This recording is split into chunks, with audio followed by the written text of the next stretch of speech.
Hello friend, today we shall discuss in the topic of parents in our life. As you can see on the blackboard, the name of topic. आज के session में हम लोग parents in our life जो topic है इसी को लेकर चर्चा कर देखेंगे। पोएम के माध्यम से लेखक जो है क्या संदेश देने का प्रयास किया। चलिए शुरू करते हैं। इसके राइटर कौन है, जैसा कि यहाँ पर दिख रहा होगा, आस्था पोद्दार जो है parents in our life topic जो है इसका वो राइटर है। आस्था पोद्दार जो है पोएम के माध्यम से क्या बताने का प्रयास किया है, उसी चीज़ को लेकर के आज के सेशन में हम लोग डिटेल में चर्चा करने वाले हैं। चलिए शुरू करते हैं। पेरेंट्स इन आवर लाइफ, इसका हिंदी क्या होता है, हमारे जीवन में माता पिता, है ना।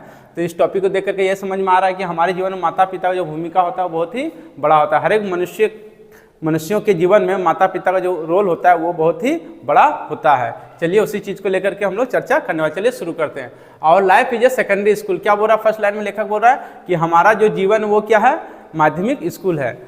और फिर नेक्स्ट क्या हो रहा है, वेयर वी समटाइम बिकम फूल। और क्या बोल रहा है, जहाँ हम लोग कभी कभी क्या हो जाते हैं, मूर्ख बन जाते हैं। कहने मतलब क्या यहाँ पर लेखक का कि हम लोग का जो जीवन है वो क्या है, माध्यमिक है। कहने मतलब प्राइमरी में कौन आएगा, जैसा देखा जब हम लोग तो माध्यमिक हो गया, प्राइमरी में कौन चला जाएगा, सबसे पहले मम्मी पापा को श्रेय जाता है। क्योंकि हम लोग जो मनुष्य जो जन्म लिए हैं किसके माध्यम से लिए, मम्मी पापा के माध्यम से ही हम लोग जन्म लिए हैं। चाहे मेरा भी जन्म हुआ था किसके माध्यम से हुआ, किसी माता पिता के माध्यम से ही हम भी इस धरती पर आए हैं ना। तो पहला श्रेय किसको जाता है, माता पिता को। सेकंड फिर किस में आता है, हम लोग को आता है। तो उसी चीज को यहाँ पर बता रहा है कि हम लोग का जीवन क्या है, सेकेंडरी, और प्रथम जो श्रेय वो किसको जाता है, माता पिता को जाता है।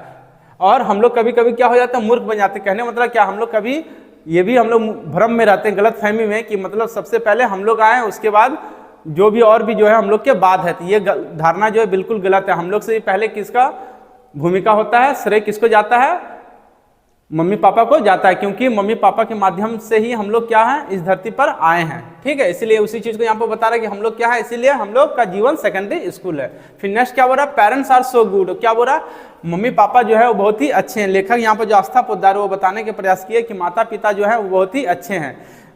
देखा जाए ओवरऑल हर एक मनुष्य के जीवन में मम्मी पापा का जो भूमिका होता है वो बहुत ही अच्छा होता है। मम्मी पापा कभी भी गलत किसी भी अपने संतान के लिए वो कभी भी गलत नहीं सोचते। वो हमेशा जहाँ तक हो सकता है वो अच्छा ही सोचते हैं। इसी चीज़ को यहाँ पर बताया, उसी गुण को लेकर के लेखक बता रहे कि पेरेंट जो होते हैं वो बहुत ही अच्छे होते हैं सभी के लिए, है ना। केवल हमारे लिए अच्छा, आपके लिए नहीं। जितने भी यहाँ पर प्राणी इस धरती में सभी के माता पिता क्या हैं, अच्छे हैं। फिर नेक्स्ट क्या हो रहा है, they care us from our childhood. और वे क्या करते हैं, मम्मी पापा हम लोग का बचपन से ही ख्याल रखते हैं।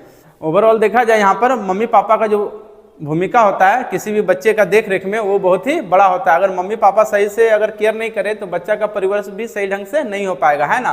तो इसलिए यहाँ पर आस्था पोद्दार बता रहे कि बचपन यहाँ पर बोला दे केयर अस, हम लोग का क्या करते हैं वो देख रेख करते हैं, कौन, माता पिता। फिर नेक्स्ट क्या बोला, if we are sometime not well. यदि हम लोग कभी कभी क्या, हम लोग का तबियत अच्छा नहीं रहता या फिर हम लोग सही महसूस नहीं करते हैं, कभी भी हम लोग को परेशानी होता है, तो उस समय क्या होता है, देयर फेसेस से हर्ट नेचुरली स्वेल। उस समय क्या बोल रहा है, उनका भी हृदय किससे झेलता है, यहाँ पर बोल रहा है स्वेल मतलब फूल जाता है। स्वाभाविक रूप से उनका भी हृदय क्या होता है, फूल जाने का। कहने मतलब यहाँ पर लेखक का कि उनको भी चोट पहुँचता है। अगर हम कहीं मान किसी भी माता पिता का अगर बेटा बीमार पड़ जाए तो देखिएगा कि उस बेटा से ज़्यादा टेंशन किसको जाता है, उसके माता पिता को हो जाता है। वो हमेशा सोचने में रहते हैं कि मेरा बेटा जितना जल्दी हो सके वो क्या हो जाए, स्वस्थ हो जाए, है ना। भर तक वो प्रयास करते हैं। तो वही चीज़ को बता रहा है कि जब आप बीमार पड़ जाएंगे तो आपके साथ क्या क्या होगा, मम्मी पापा भी आपके साथ बीमार पड़ जाएंगे, वो भी टेंशन में जीने लगेंगे। फिर नेक्स्ट क्या बोल रहा है, house made by them is like my Indian land. और क्या बोल रहा है, उनके द्वारा जो घर बनाया गया वो किसके समान है, मेरे जो यहाँ पर बोल रहा है इंडियन लैंड मतलब भारतीय भूमि। देखा जाए वो जो घर बनाए हैं हम लोग के लिए, हम लोग को क्या किए हैं, ये जीवन दिए हैं, हम लोग को इस धरती पर लाए हैं ना। तो हम लोग का भी वो किस प्रकार का घर बना है, भारत भूमि के जैसा घर बना है। हम लोग को वो बसेरा दिए हैं इस भूमि में जन्म दे करके, है ना। फिर नेक्स्ट क्या हो रहा है, in our life they have a higher position to stand. और क्या हो रहा है, हम लोग के जीवन में उनका जो है सबसे सर्वोच्च स्थान है, मतलब सबसे ऊंचा स्थान किसका है, हम लोग जीवन में मम्मी पापा का है। उसी चीज को यहाँ पर लेखक आस्था पोद्दार बता रहे। फिर नेक्स्ट क्या हो रहा है, we respect them the most. इसलिए हम लोग क्या करते हैं, उनका अधिक सम्मान करते हैं।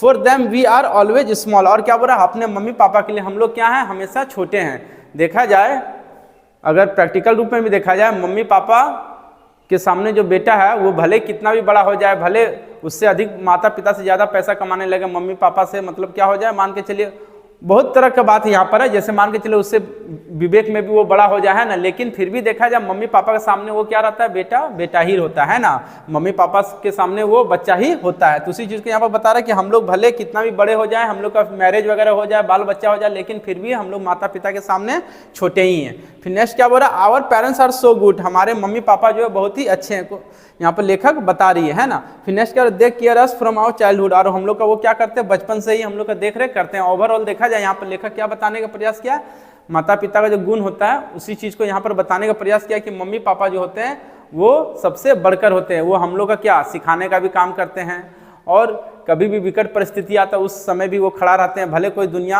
आपका साथ छोड़ दे, लेकिन मम्मी पापा आपका साथ कभी छोड़ने वाले नहीं, आपका मरते दम तक, है ना, जहाँ तक हो सकेगा, भले उनका गर्दन कट जाए लेकिन फिर भी आपका साथ वो हमेशा नहीं छोड़ेगी, आपका साया बन करके वो हमेशा चलेगी। तो उसी चीज़ को बता रहा है यहाँ पर कि हम लोग का बचपन से वो क्या करती है, देख रेख भी करती है, और क्या अगर आपको कहीं चोट पहुँचता है या किसी बच्चे को अगर कहीं चोट पहुँचता है तो उसके साथ उसके मम्मी पापा को भी क्या होता है, उतना ही ज़्यादा, उससे ज़्यादा तकलीफ मम्मी पापा को होता है ना। और हम लोग प्रैक्टिकल रूप में भी हम लोग को ये देखने को मिलेगा। तो ओवरऑल देखा जाए इससे हम लोग को सीख यही मिल रहा है कि हम लोग को मम्मी पापा का क्या करना चाहिए, लेखक बोल रहा है कि सम्मान करना चाहिए, क्योंकि मम्मी पापा जो होते हैं वो कितने हालातों को, कष्टों को झेल करके हम लोग को क्या करते हैं, हम लोग का लालन पालन, हम लोग को बड़ा करते हैं, हम लोग को पढ़ा लिखा करके विवेकशील प्राणी बनाते हैं। इसलिए हम लोग को क्या करना चाहिए, मम्मी पापा का हमेशा कदर करना चाहिए।